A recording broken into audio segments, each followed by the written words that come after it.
Sud Radio, le coup de cœur des libraires. Valérie Expert, Gérard Collard. Bonjour à toutes et à tous, bonjour Gérard. Bonjour Valérie. Il faut retourner dans les librairies, c'est terrible en ce moment, c'est une période difficile pour les libraires. Ouais. Et quoi de mieux quand même qu'un bon livre, vous êtes... Et il y en a beaucoup cette rentrée.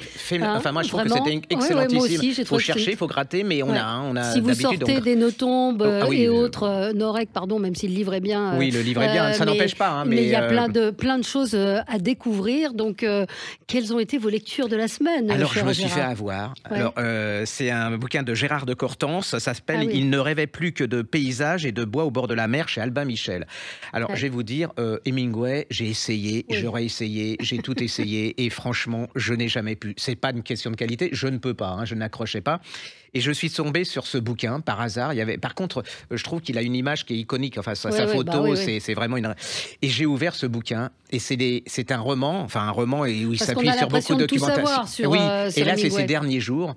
Et j'ai été fasciné. Alors, vous savez, c'est comme vous avez la même chose quand vous avez une pile et puis que vous avez un roman que vous commencez, puis que vous pouvez pas lâcher, et puis que vous le reposez parce que vous dites j'ai plein là, et puis que vous le repassez, puis qu'en fin de compte vous abandonnez parce que vous le lisez complètement parce que vous êtes lu. Et je me suis fait un délice de ce roman. C'est-à-dire que c'est Hemingway, il est à Cuba, c'est dans la dernière année de sa vie. Il se retrouve avec sa femme. Alors c'est tout Cuba, c'est-à-dire Fidel Castro est là depuis 1 an. Et cet homme, il se rend compte que il devient fou, quoi. Enfin, il est bipolaire. Il a l'impression de ne plus pouvoir écrire. Il voit des hallucinations. C'est-à-dire qu'il assure qu'il y a un gars du FBI qui est chez lui, qui lui parle et tout. Et de Cortance reconstitue ça. Mais vous y êtes complètement dedans. C'est vraiment ces derniers jours. C'est la dernière année. Ouais. Et il y a sa femme qui est extraordinaire. Cette femme qui essaye qui compense, qui accepte ça, alors qu'il peut être violent. Et puis vous le voyez, il peut devenir méchant, absolument fou. Puis 2 minutes après, il part en bateau. Il y a 2 jours, il part en bateau alors que tout le monde lui dit c'est la fin, n'y va pas, quoi. Et c'est extraordinaire. C'est tout aussi l'Amérique des années 60. C'est-à-dire qu'il y a Cuba, Fidel Castro. Il y a cet homme c'est un immense écrivain. Moi, ce qui est terrifiant, c'est que là, il voit que la folie arrive, il est complètement seul et qu'il ne peut plus écrire. Et il va partir de Cuba. Et il va rester. Alors il part, mais il est sûr de revenir, alors qu'il reviendra jamais. D'ailleurs, si vous allez à Cuba, vous allez dans sa maison. Qu'ils ont restauré et tout. Et tout est là. C'est-à-dire qu'il y a son stylo. Il était persuadé de revenir. C'est un livre absolument merveilleux, fabuleux. Du coup, ça m'a donné relire. Et alors, il y a de Cortance qui m'a retéléphoné, je disais, mais il m'a conseillé, c'est vrai, de lire en ligne. C'est ses dernières chroniques qu'il a reliées, c'est chez Folio, c'est absolument formidable. Essayez de relire. Mais là, même si vous n'aimez pas Hemingway, si vous ne connaissez pas Hemingway, en fait, c'est un homme qui est désespéré devant la folie et qui se dit que, il sent que ça vient. C'est fabuleux. Alors moi, il était sur ma pile, comme on dit, sur ma pile à lire, donc je vais m'empresser de le lire. Mais c'est vrai qu'on parlait, nous, plusieurs fois d'Hemingway à travers les livres autour de ces femmes. Et il y avait le Mrs. Hemingway qu'on vous recommande, qui était absolument formidable, de Noémie Wood, qui était paru à la table ronde. Et puis, il y en avait eu un autre également qui parlait de ces trois femmes. Enfin, franchement, sa dernière femme était incroyable. Incroyable, mais il faut absolument. Je vous avais raconté votre pile à lire. Oui. Vous n'avez pas raconté la palle, parce que je voyais des textos, mais ça c'est l'âge. Je voyais, j'ai ça sur ma palle et je me disais c'est un truc électronique, enfin c'est sur web. Et c'est qu'il y a pas longtemps que j'ai découvert, ça veut dire pile à lire.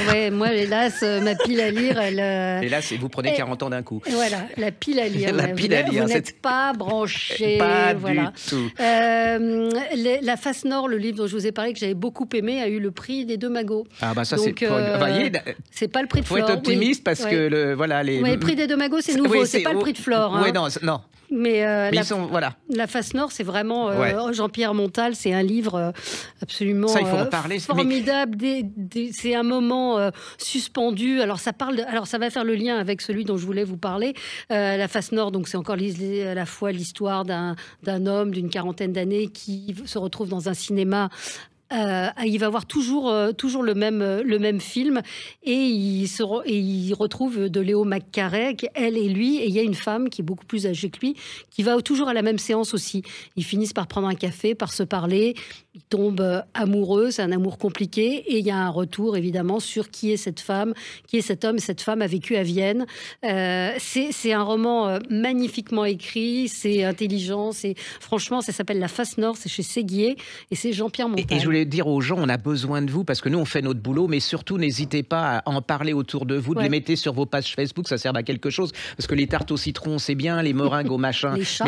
Oui, les chats, j'en peux plus. Mais si vous avez aimé un livre comme ça, c'est important, on peut rien faire sans vous, donc faut prendre votre... on a besoin, faut prendre votre destin en main, hein, parce qu'on se repose toujours sur quelqu'un d'autre. Allez-y, faites des blogs, parler autour des livres. Et donc, moi, j'ai lu ce livre cet été, et j'ai lu aussi cet été, avant qu'il ne paraisse, Alma, de Catherine Bardon. Je ne sais pas si vous l'avez lu. J'ai lu, mais c'est par petite chronique. Enfin, c'est assez court, c'est trop court. C'est le seul reproche qu'on peut faire à ce livre. C'est Catherine Bardon, vous pouvez tout lire d'elle. Hein, c'est en collection de poche, la plupart. C'est en pocket, Les Déracinés, c'est magistral.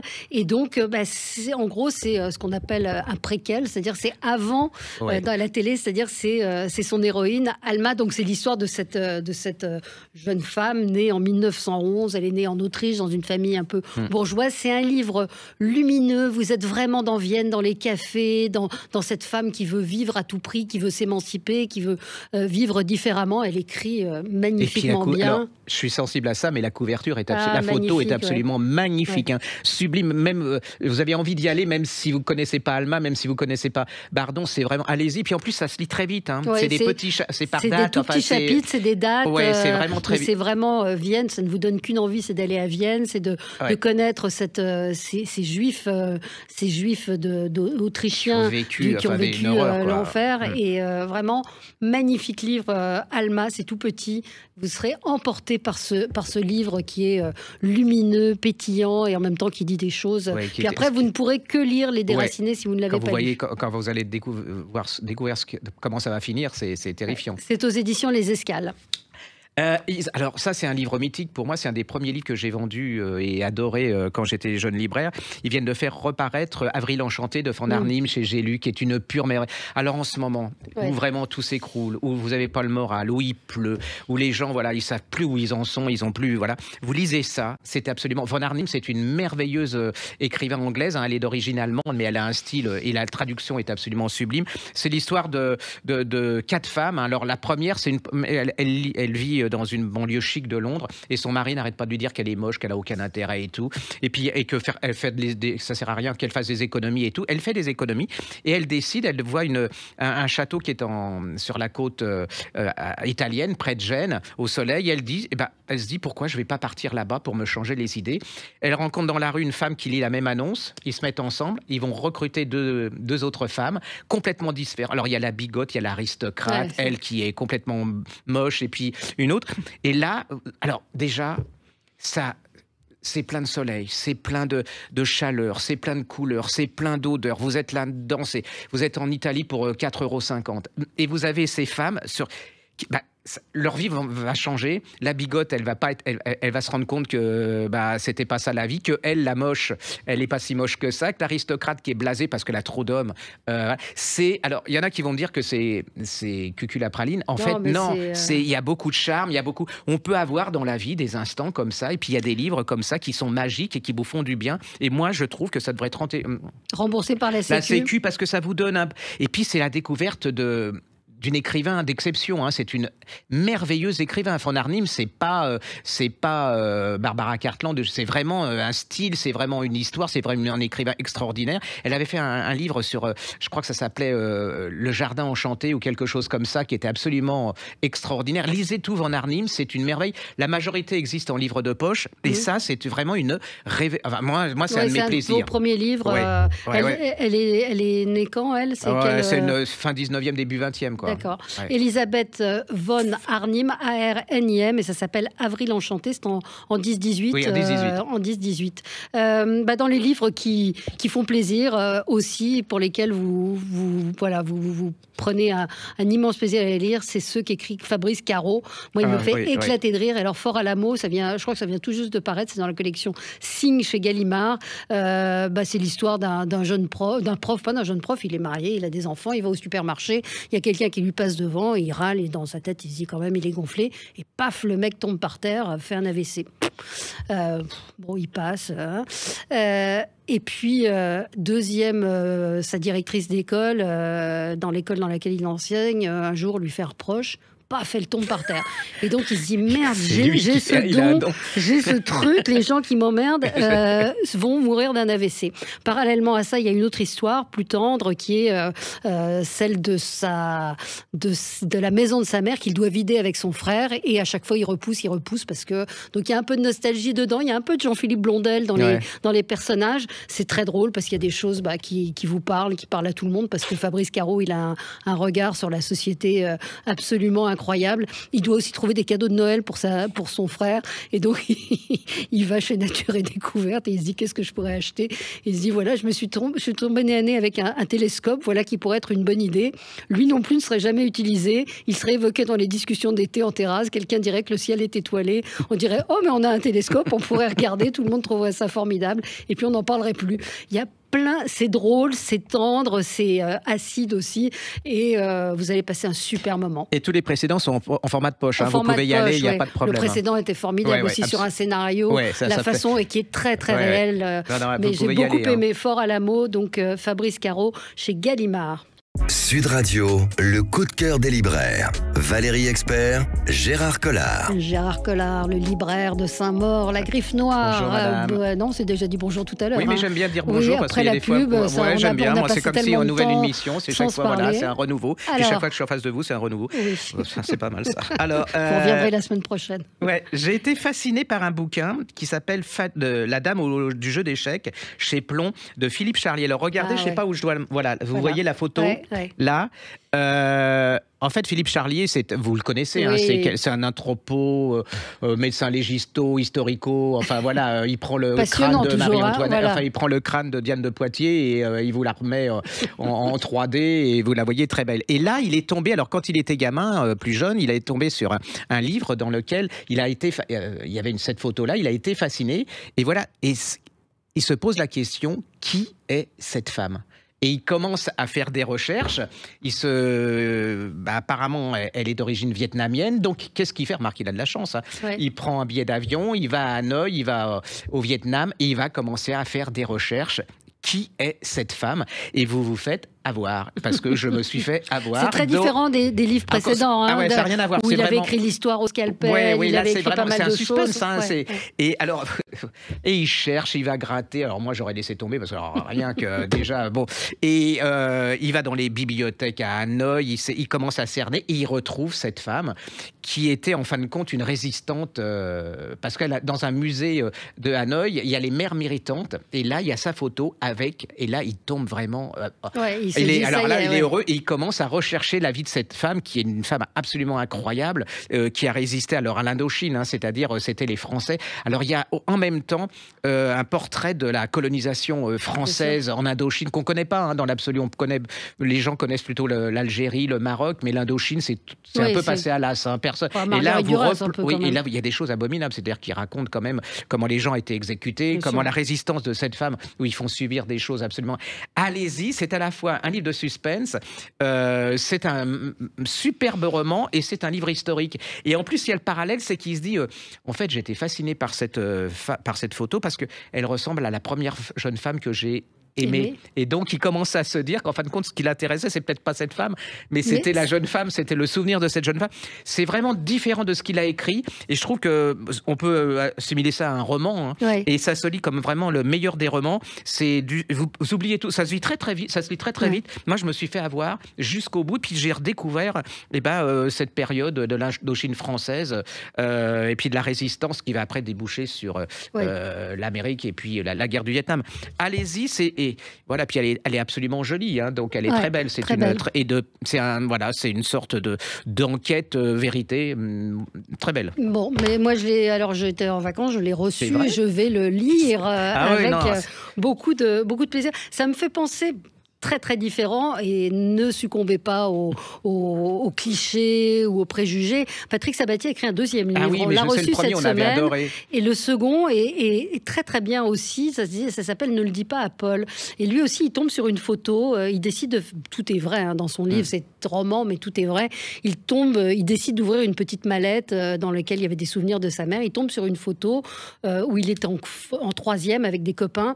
Et au dos, il y a écrit « Ne le dis surtout pas à Paul ». Paul, c'est lui, donc et il voit l'écriture de sa mère et il se dit mais pourquoi elle dit ça, de quoi elle parle? Et du coup, il fait son propre avis de recherche, c'est-à-dire qu'il se met à retrouver ses 5 copains qu'il n'a pas vus depuis 55 ans pour essayer de comprendre. Alors la première fois, il est hyper maladroit, il voit un mec qui est pas très aimable en plus, un de ses anciens copains qui lui reproche d'avoir été une vedette de télé alors qu'il lui fait des documentaires intello. Et en gros, il lui dit « Est-ce que c'est à toi que ma mère a écrit ?» Et l'autre lui dit « C'est pour ça que tu voulais me revoir. » Donc après, il décide de mettre un peu les formes.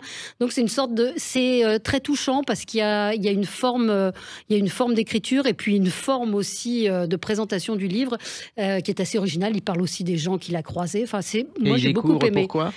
Et il découvre pourquoi. Donc il y a un petit côté suspense quand même, de savoir pourquoi sa mère a écrit cette phrase, ce qu'elle voulait dire, à qui elle parlait. Et en même temps, tout au long du livre, il y a des lettres dactylographiées, on ne sait pas qui les écrit, qui sont des commentaires sur les émissions de Patrick Sabatier. Donc sortez du cliché, des variétés, machin. Il écrit formidablement bien et c'est une très belle histoire. Vous savez, moi, je suis un peu le manant face au château. Oui. Je veux dire, en ce moment, vous voyez tout ce qui se passe, vous êtes là. On vous demande de voter une fois tous les 5 ans, machin, et trucs, mais vous savez pas exactement. Malgré le flot d'informations, vous êtes un peu le manant. Et là, il y a le manant qui a l'impression d'être rentré dans le château. Il y a un bouquin, j'adore ça parce que c'est un peu c'est comme le Baron Noir, vous savez, vous lisez ça, c'est comme une série télévisée. Ça s'appelle La surprise du chef, de la dissolution aux élections, 28 jours qui ont stupéfié la France. C'est chez De Noël et c'est Politico, je crois que c'est, je sais pas, ça doit être une revue ou quelque chose. C'est sous la direction de Pauline de Saint-Rémy. Et là, mais alors, c'est vraiment incroyable. Un polar, polar Politico. Bon ben oui, là vous savez, parce que c'est vous pas les trop votre voyez. Truc, d'habitude. Pardon ? C'est pas trop votre truc, la politique. Non, mais là c'était j'essaye de comprendre en tant que simple citoyen, tu sais, du bas. Donc, et là vous voyez, vous rentrez dans ce monde qui est quand même apocalyptique. C'est-à-dire que là il y a une bombe qui explose, personne n'est au courant, il y a des ambitions, il y a des gens. En fin de compte, il y a par moments quand on lit ce genre de choses, ce qui est moi, c'est mon côté mauvais esprit. On a l'impression qu'ils pensent plus à eux-mêmes, à leur carrière et à ce qu'ils vont faire plus tard que à la France et au reste. Mais c'est surtout, c'est plein de rebondissements, même si c'est pas fini, parce que moi je trouve que la fin, ils se rendent pas. Enfin, je trouve qu'ils se rendent pas compte de toutes les conséquences de la chose. Mais alors il y a tout, il y a le méchant, il y a l'ambitieux, il y a génial. Enfin, moi, voilà. Vous lisez. La surprise du chef de la dissolution aux élections, 28 jours qui ont stupéfié la France. C'est paru aux éditions de Noël et c'est Pauline de Saint-Rémy qui a coordonné ce livre avec des plumes différentes. Donc, Anthony Latier, Sarah Payou, faut les citer, Anne-Charlotte Dussault et Elisa Bertholomé. Donc, c'est un des meilleurs polars de cette rentrée. Moi, alors, franchement, pour moi, c'est un polar. Mais puis, je les regarderai plus de la même manière. Je veux dire, c'est vraiment incroyable. Ça va être bientôt les cadeaux de Noël. On en parlait. Marc-Antoine Coulon, Catherine Deneuve, reflet pour les passionnés de Catherine Deneuve. C'est un livre. Marc-Antoine Coulon, c'est un des plus grands illustrateurs actuels de mode. En fait, il fait des portraits magnifiques. Et donc, il a dessiné 124 fois Catherine Deneuve avec des petits textes parce qu'il est à la fois illustrateur, mais il est aussi un auteur. Et ce sont des tout petits textes. Je me souviens aussi de cet après-midi de juillet, la veille du Festival de Cannes. Nous parlions de vous avec le Liard Equiel, vous êtes apparue unique et belle, fichue dans une limousine sous nos regards médusés, mais c'est surtout d'imaginer qu'il ait pu réaliser autant de portraits de Catherine Deneuve. C'est pas de l'obsession, mais c'est pas loin. Ses chaussures, elle plus jeune, elle plus âgée, donc c'est un très beau livre qui est paru aux éditions du Cherche Midi. Pensez-y pour si vous avez des fans de Catherine Deneuve dans votre famille. vient de paraître parce qu'on nous dit c'est cher et tous les livres, donc on essaye de vous faire. Oui. On avait adoré ce bouquin, c'est Alex Hay, Les Gouvernantes, chez Livre de Poche. Alors ça, c'est absolument génial quand on en avait parlé et ça a super bien fonctionné. En fait, on est en 1905 à Londres et dans une maison absolument fabuleuse, des hôtels particuliers comme il y avait là-bas. Puis en même temps, il vous décrit le Londres des pauvres, hein, des suburbs, des banlieues et tout ça, et tout le personnel qui est là-dedans. Et là, un peu comme la série qui Downton Abbey ou des choses comme ça. Mais là, il y a un truc extraordinaire, c'est que tout le personnel, la gouvernante, les majordomes vont s'unir pour faire le plus grand casse du siècle et vider absolument la maison. C'est-à-dire que il y a un suspense absolument incroyable. Et puis alors, vous avez le haut, là, ils sont tous en train de danser et ils font tous les valets et tout ça, ils répertorient tout ce qu'ils vont piquer et tout. Et là, vous dites, mais ils vont pas réussir, ils vont réussir. Et vous êtes pris complètement dedans, mais en même temps, c'est une description du Londres victorien, de cette espèce de dichotomie entre, dichotomie entre les aristocrates, les riches. C'est absolument merveilleux, c'est super bien écrit. Et alors, c'est comme ils disent, c'est entre Downton Abbey et Ocean 8, enfin 8. Et Ocean, et Ocean 8, donc c'est vraiment nos clients ont adoré ça. J'étais assez surpris parce que je me suis dit, c'est invendable parce que le côté casse du siècle sous l'époque victorienne, et en fait, c'est un charme fou, c'est un art du suspense absolument incroyable, et c'est très bien traduit. Et c'est Gérard Collard qui vous dit une page d'histoire, c'est génial et intelligent. Oui, voilà.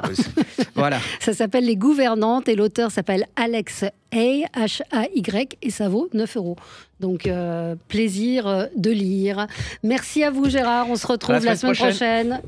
Sud Radio, le coup de cœur des libraires. Valérie Expert, Gérard Collard.